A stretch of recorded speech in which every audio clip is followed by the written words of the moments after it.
Don't live in the mundane. Don't stay in the messy. Don't stay in the madness, but make room for the miracles. We get so caught up in the mundane that, man, where's the magical? When we were kids, it was like, can we play? No, but you got to clean your room. But then can I play? Remember, we were always looking for magic.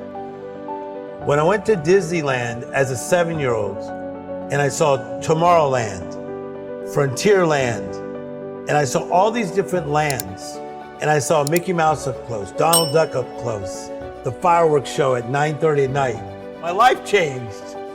It was all about a different perspective. From Compton, California, and the things I saw there, going to Disneyland, it was literally only like 40 miles away. 40 miles away, I was about to have a life change. It's another vantage point. And we've heard it before. Mindset is mind to set. Your mindset is mind to set. You begin to see those things that have not yet happened as though they're possible. Because then you get the miracle mentality. All of a sudden you're thinking uncommon, not normal, not regular. Before I became great friends with Oprah, I saw myself being great friends with Oprah. So when we started talking a lot, it didn't throw me off. I've envisioned these conversations. I saw it before it even happened. It's a destiny, it's a faith, and it's the power of the imagination. When Robert Downey was working on some of his projects, he did not see Iron Man coming. You never know when you will become a superhero. And that's the beauty of life. You can go from being challenged, having difficulties in your life, wondering if you're going to be stuck in that same place, to the next thing you know, you are soaring in places that you can only have imagined. I simply align myself and then I cooperate with what life is asking me to do. So the book, The Miracle Mentality, teaches you how to get through the mundane, the messy, the madness in all areas of your life and embrace this miraculous life that you've been called to live.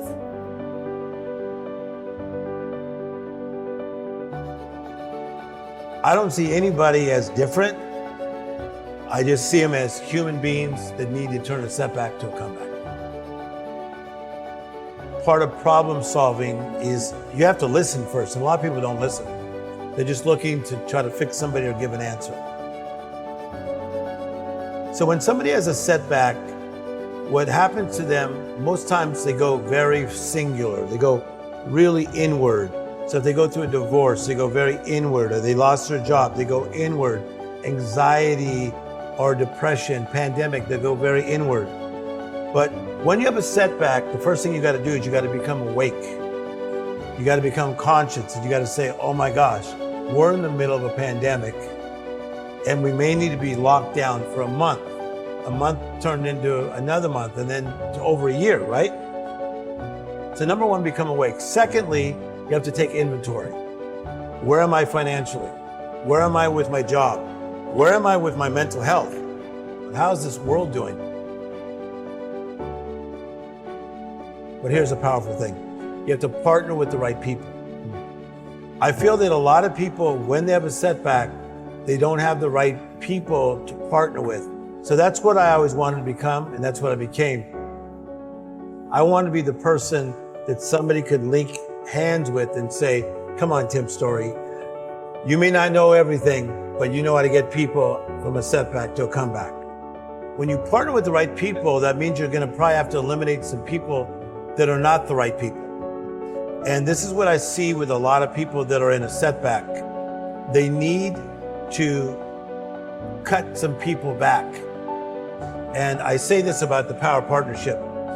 You have the acquaintance, which is the person of, we just know each other. Secondly, you have the partner that's more intimate. And then the third level is what I call the green room. The green room is that place that you go to that you are allowed to invite who you want in that green room. But they better be people of power, people of substance, people of a similar mindset and a mood set and motives that really strengthen you. Mindset to me is it's a perspective, it's a point of view, it's another vantage point. It's about in the midst of the mundane, the mess, and sometimes the madness that we can get back to magical living. I think you got to prosper where you're planted. Like if you are a freshman in college, prosper where you're planted. Don't always be looking at what I'm going to do when I'm going to graduate. Be in your freshman year. Be present in your sophomore year. Be present in your junior year. Present in your senior year. So as you prosper where you're planted, you're going to love this. And you build your spot. Life will put the spotlight on your spot. What I teach is that we all have what I call life interruptions. An interruption is a disturbance. You've had them, I've had them. It could be when somebody's young and they get ill, or in this case, my father passed. So it's a life interruption. And then when most people have that life interruption or setback, they don't know how to get out of it. And so that's one thing that I think created a calling in me, that I wanted to help more people that had life interruptions find a way up and out. I'm inspired by the little things in life. I have this saying that miracles are either coming or going at all times. My last book is called The Miracle Mentality. And to have a miracle mentality is to look for the extraordinary, look for the unusual, look for the uncommon. That inspires me. So I'm inspired by butterflies. I'm inspired by great conversations with Quincy Jones. I'm high on life. I really enjoy life. What a privilege to live. I'm living this life that is different, better, more magical. And every week of my life, I really go back to the innocence of my childhood. I go back to Motown music, the Jackson 5, Stevie Wonder, Smokey Robinson, because it clicks me back to little Timmy from Compton. Mindset is a different perspective. And that perspective, from what I understand, it doesn't just change your vantage on the world, your perspective, but it can shift how you show up. You begin to see those things that have not yet happened as though they're possible.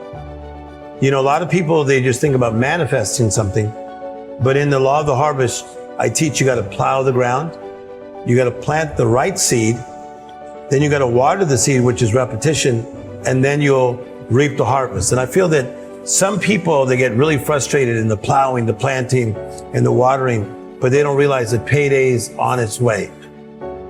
Prosper where you're planted. Life will put the spotlight on your spot.